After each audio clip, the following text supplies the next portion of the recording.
Thanks for joining us. I'm Destiny Chance. We want to begin with breaking news at noon. Authorities are investigating the deaths of 2 people in Greenville County. Our Jamia Reed is joining us live and near the scene. And Jamia, what do we know so far?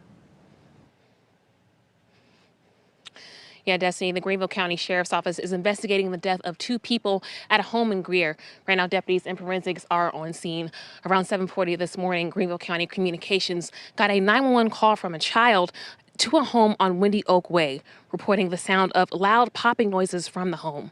When deputies arrived, they found 2 adults dead inside the home, both appearing to have obvious signs of trauma, according to the Greenville County Sheriff's Office.